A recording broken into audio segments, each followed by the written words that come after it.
So non-league to legend is over for another year. We've travelled 5 years into the future. Ties no longer exist. I love the point of the year where I don't have to wear a suit again for another 6 months. We do have a new series starting tomorrow, so keep an eye out for that. But for now, let's have a look at our non-league to legend universe 5 years in the future. We've gone as far ahead as 2040. Let's go and see how all the clubs we managed this year have got on without me.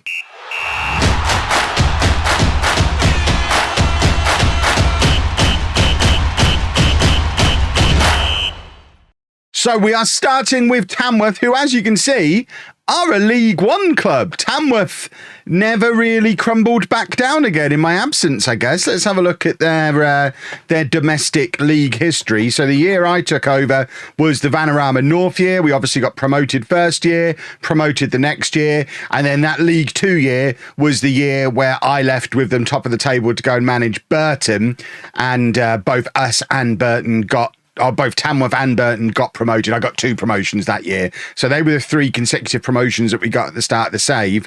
After that promotion, they did get relegated immediately, and it took 3 years to get out of League 2 again, but they did through the playoffs, managed to stay in League 1 for 6 years, second time around before getting relegated back down, but then after only 2 years, promoted back up again, and they are now a mid-table League 1 team. They're pretty much where we left them, 15 years after I left them. They're still playing at the Lamb, which is still only got a capacity of 6,000 people. They've not really upgraded any of the facilities or anything like that. I'd like to think I'm on their Legends list. Where are we? How am I not? I mean, I took them from the National League North to League One and not even on favoured personnel. Absolutely hideous. Yusuf Kamrich is a player that we signed for them, though.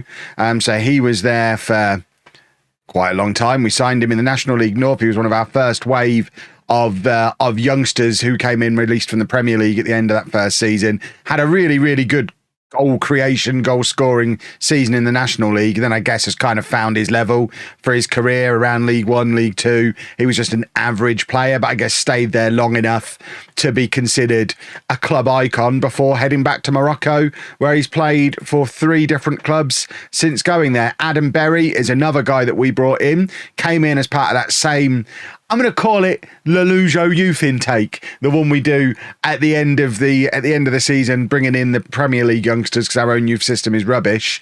Adam Berry retired at 25. There was a time at Burton where we were this close to signing him, but obviously it never really worked out for him. He stayed at Tamworth for 8 years, played over 200 games, presumably asked for too much money at the end of a contract. They released him and no one else wanted him, so he retired as a player, age 25. Retired as a club icon, though, so I guess that's nice, but I don't think any of the rest of these are players that I brought in, and it's very unlikely there's anyone still at the club now who is there from when I was there. But it's good to see that they haven't just crumbled back down again. If this could be the year where every team we've managed has actually been a sustainable long-term thing after we've gone, that would be yet another non-league to legend first this year. It's been a very different shape of non-league to legend this year, and I've enjoyed it being a different shape. And if, as part of that different shape, we've managed to create 3 clubs who are much better off after we've left them than we were when we arrived, I consider that a big thumbs up. So, checking in with Burton as well. I am a club legend at Burton. So, for all those of you down in the comments, Kev, you're not a legend. I mean, the game literally says I am. I'm a legend at Burton. Marco Silva is the Burton manager. Did he take over when I left? Or was it was a different Portuguese guy, wasn't it? They just like a Portuguese manager now. So it was Ruben Amorim, who's now at Arsenal, and he's been replaced by Marco Silva, who's also been there for quite a long time. It's good to see that they've not resorted to short-term Darren Moore sackings. No one's been there for the 6 years that I was there for yet, but they've got a good 4.5 years, getting on for 4 years. So they're getting nice continuity, nice long-term managers. Obviously, they are playing in the new stadium now as well, the Burton Stadium, a 33, nearly 34,000 all-seater stadium that was built in 2033. We knew this was coming when I left. This was I was hoping it was going to be called the Kevin Chapman Arena, not a stadium, arena. I want concerts there as well. But alas, 'twas not to be. But obviously still got great facilities, still training at St George's Park, although adequate academy coaching is something they probably need to work on. Player-wise, I mean, obviously I made it to legend status. Damien O'Donoghue made it to club icon. He's played over 100 times for England. He's still at Burton. There were people all the way through who were doubting Damien O'Donoghue. There were so many people in the comments section telling me this guy needed replacing. He's basically a David Beckham new gen. He's come through the Manchester United youth system, flabbergasted, still don't understand that they released him on a free transfer. Absolutely astonishing that he was just released, especially because he made 4 substitute appearances for them as like a 17-year-old, and then they were just like, no, you know what? This 17-year-old that we are giving a little bit of game time to in the Premier League, he's never going to cut it. Let's let him lead. Came to us in the Championship. We got promoted the first year we had him, and I mean, it would be reasonable to think that would be a performance career peak for him, but he was a legitimate wonder kid who just carried on getting better and better. It took him a little while to find his feet in the Premier League. I mean, in all honesty, he seems to have benefited massively from me leaving. I guess the subsequent managers have maybe used him right, or maybe he just hit his prime and ended up being really, really awesome. But from that season onwards, never dropped below that 7.18 average rating, consistently getting 15 to 20 goal contributions over the course of the year. Looking at his appearances, he doesn't get injured either. So he's played over 400 games for Burton, 85 goals, 74 assists, a career average. Bearing in mind, this is a career for a small team that's largely been in the Premier League, a career average of 7.22 and 104 England caps, 29 goals for England. This guy is incredible, and at 31 years old to still have acceleration 18, pace 17. Maybe he's not a David Beckham new gen after all, but he's just everything you want out of a winger, an inside forward, just a wide attacking player. And I would like to point out as well, as a right winger, he's done this on the same timeline that Bukayo Saka exists. So what on earth has got on with Saka to allow O'Donoghue to play 100 games for England in his position? I mean, he's retired with 178 England caps. So what were they just playing them both? Did Saka play at left back for England? Was O'Donoghue up front? Does he still play for England now? I imagine he's nailed on the right hand side of midfield now. I guess Saka must have played on the left, and you just have one on each wing, which I guess is fair enough. But that's an interesting one. The fact that he's managed to get so many games in that scenario. Vidovic also becoming a club icon. I mean, I would question whether O'Donoghue and Vidovic should be looked at in the same way by the Burton fans. I mean, Vidovic, I guess, did come in at a crucial time. He was the player who basically led to that promotion out of the Championship. He came in and was a difference maker and led to us getting promoted, but he wasn't good enough to play for us in the Premier League. We sold him on. He then played over 300 games in Saudi Arabia, just earning all of the money, but is still considered as highly thought of as O'Donoghue. He's up there with O'Donoghue and Nigel Clough as one of the most favourite players. He's got to be a cult icon rather than just a legitimate icon. Amo Amoyor made it onto the favoured personnel list as well. He is a natural striker now. I don't think he was a natural striker when we had him, but I mean, it doesn't look like he was playing as a striker, or to be honest, even playing very much for Burton in the later years of his career.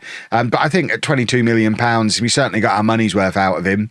He was around for a long time, and I think that's why he's made it onto the favoured personnel list, but never really hitting the heights he hit in that first season for goals or for, I mean, actually, to be fair, he did get more goals the next year, but goal contributions, average rating, he came in, was outstanding and never really hit those heights again. And then Andrade. Is Andrade one of mine? He's not. He's on the favoured personnel list despite just being there for a year on loan. I could give you 30 Burton players who should be on the favoured personnel list ahead of that guy. That's quite upsetting. If we have a look at their league history, so the season I left, I think we finished second. No, I left midway through the next season, didn't I? So we finished second, got in the Champions League, and then I left midway through the next season when they finished 13th, and that's the lowest they've finished since, equal with this season just gone. They've never made it back into the Champions League, but have flirted with Europe a few times, 7th, 5th, 6th, 5th again. In fact, that might have gotten back into the Champions League, those 5th place finishes, because of course the Premier League is all powerful. So yeah, they have had a few other Champions League runs. That's the one that I was involved in. They've never made it past the quarter-final. Have they won anything? So they've won the Europa League twice. We did one of them, didn't we? I feel like. Hold on. How do we get the honours list? So yeah, I won the Europa League with them, but then they've won it again in 2038. Never managed to win the Super Cup. Still not won an FA Cup. Obviously that one Premier League's runners up, 2 Carabao Cup wins, one that I did, one that they've done without me. So there's no questioning they're in a better position than they were when I arrived. That's the criteria we're looking at here. I joined Burton when they were in League 2, bottom half of League 2. That was that season when we were going to get promoted with Burton, or with Tamworth. Burton had just been relegated from League 1, had loads of money. Remember, we had like £5 million a year of sponsorship money, loads of money to spend on the likes of Ross Stewart came in, and we were able to throw some cash around and drag them straight out of League 2 in the first season, and then had those back-to-back promotions, winning League 1, winning the Championship. That, by the way, is possibly one of my greatest achievements ever in Football Manager. Going into the Championship, first season, winning it with 100 points. I've never done anything like that before. Normally, you take 4 or 5 seasons in the Championship. That was definitely when the cries of Football Manager is too easy were at their loudest, when we just went in and did that with Burton. That's why I'm a club legend here. But they are an established mid-table Premier League team playing in a Premier League-sized ground with an England legend playing for them. They were in League 2 when I arrived, so job done. That club has been left better than I found it. And then we finally left Staffordshire to head to Dortmund, where I think the cries of Football Manager is too easy quietened down a little bit, because we did struggle to get going at Dortmund initially. We obviously got to that Champions League final in the first season, narrowly missed out on winning the league, but then had several years of Champions League frustration. I say we struggle. We did win the league a lot, didn't we? And it looks like that's a thing that has continued. So they were my first seasons here. We then won 3 Bundesligas in a row. Looks like someone else got in, probably Bayern Munich, getting their one back again. But then they've gone on to win another 4 in a row. Who's the manager now? Vincent Kompany was the manager. So Thomas Tuchel took over from me, but was sacked because they didn't win the league. And then they brought in Bart Vriends. I don't even know who this guy is. In real life, he is a player for Sparta Rotterdam. That's why I've not heard of him. If you're telling me you've heard of Bart Vriends, you are a liar, because you haven't, unless you're a Sparta Rotterdam fan. And again, you're not, probably. If there's any Sparta Rotterdam fans watching, say hello down in the comments. I don't believe you. And then he left to go and manage Inter. The rivalry between Dortmund and Inter continues. Lars Ricken did it for 5 days, and then Vincent Kompany is the current manager, having left the Belgium manager's job to manage Dortmund. That's a good job for Vincent Kompany, who's had a very hit and miss career. Got sacked by Burnley, or maybe left to go to Bayer Leverkusen, where he did spend a long time there, but then didn't get on well at Newcastle or Palace. Only 2 years with Belgium, which I imagine he didn't win anything. Did he win anything with Belgium? Finished 3rd place in the World Cup, to be fair. That's how he's got the Dortmund job, off the back of that World Cup performance. And at 54, Vincent Kompany is now winning things in Germany, which, as we all know, is quite challenging. So we won the Champions League in 2035. They have gone on to win 3 more Champions Leagues without me. So those of you who were saying, Kev, you're not a legend after 1 Champions League win, use your imagination a little bit. It's not fun watching someone just win all the time. I think the views over the last couple of seasons at Dortmund have demonstrated that. It does become less fun when you're just winning all the time. I've built a team here that was capable of winning the Champions League 4 times in 5 years and dominating the domestic league, so we could have just carried on winning stuff and get to the point where we arbitrarily say I'm a legend now, or we could have gone back to the Premier League and done it, but it would have been a foregone conclusion. I was a Champions League winning manager, probably the highest reputation manager in the world.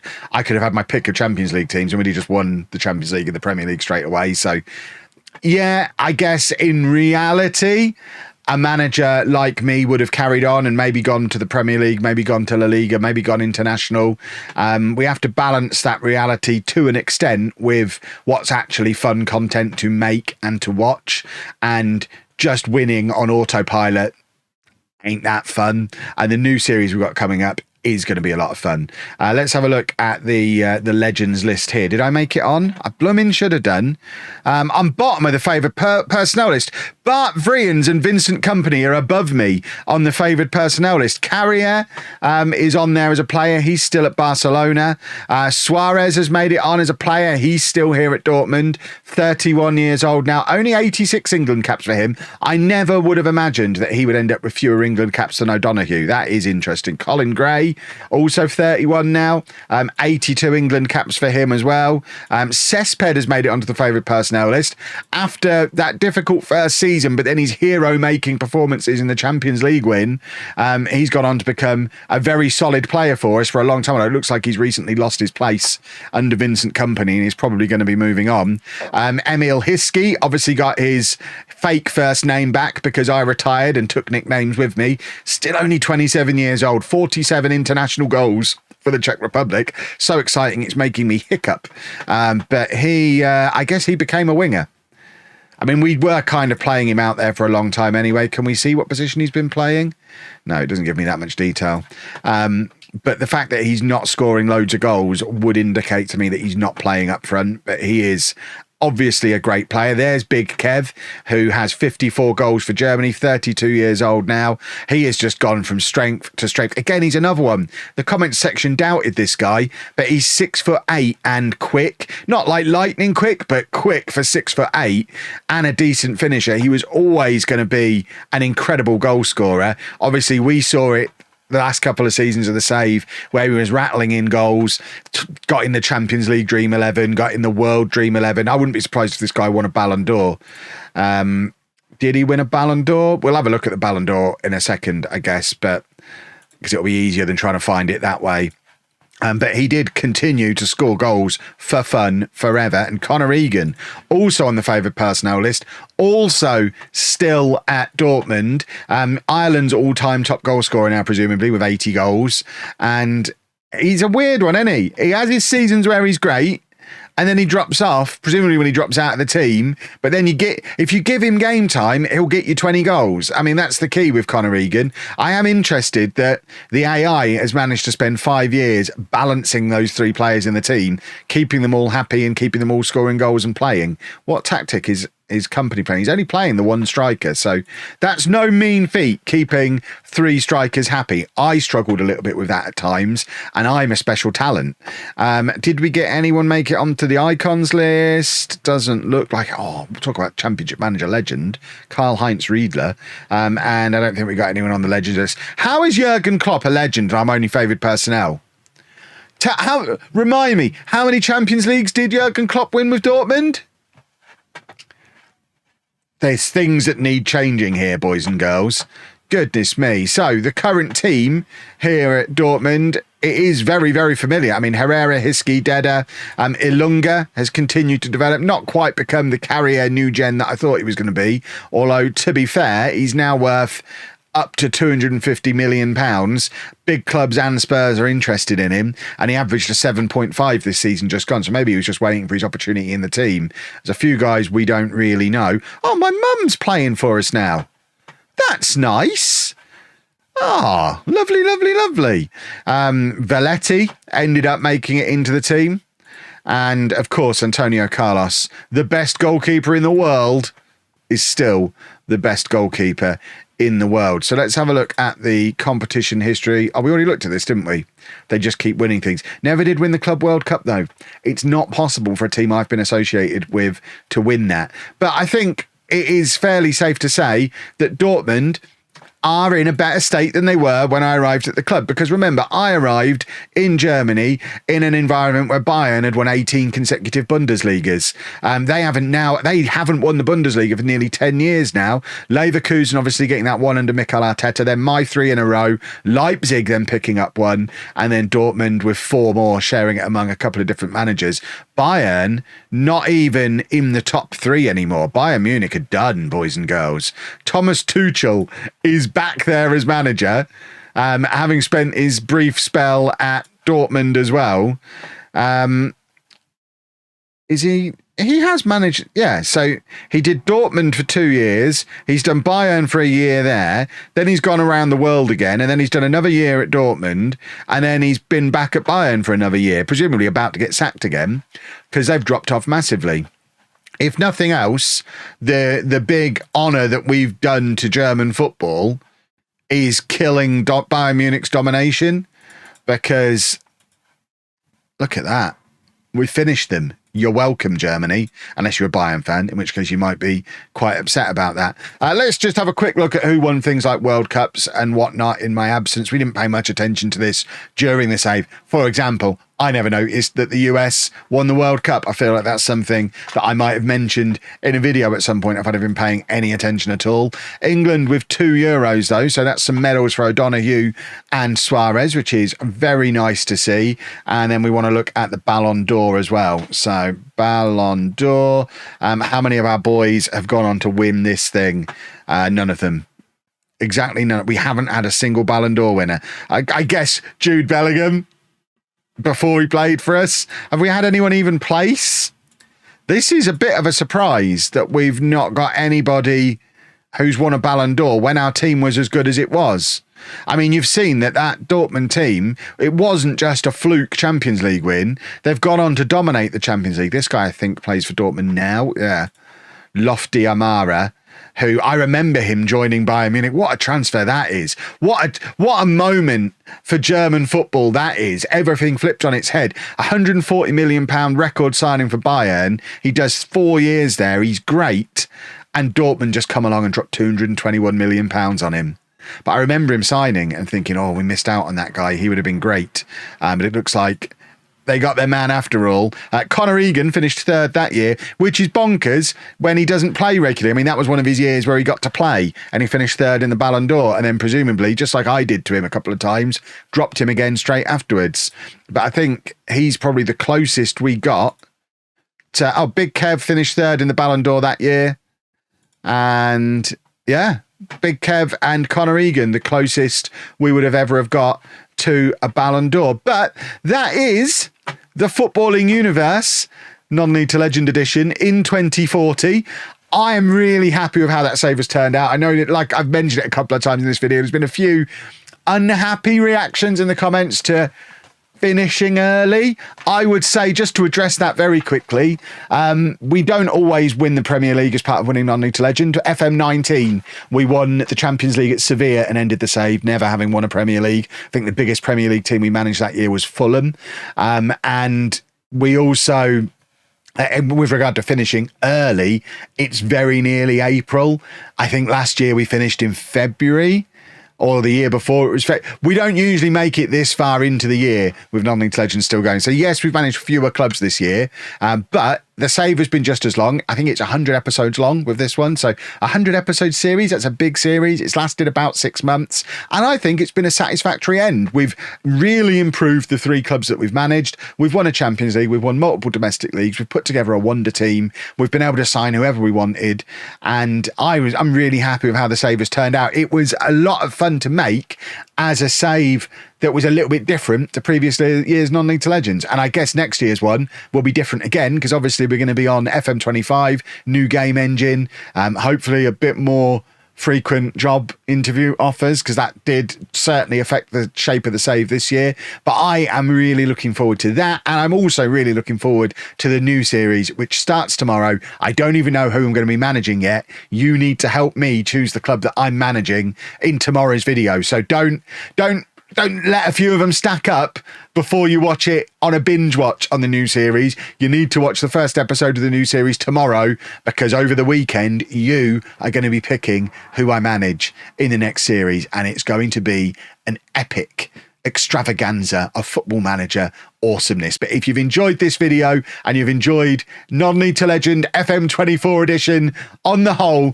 please leave a nice big thumbs up on this video. Subscribe to the channel so don't miss out on all the new stuff. And thank you very much for watching.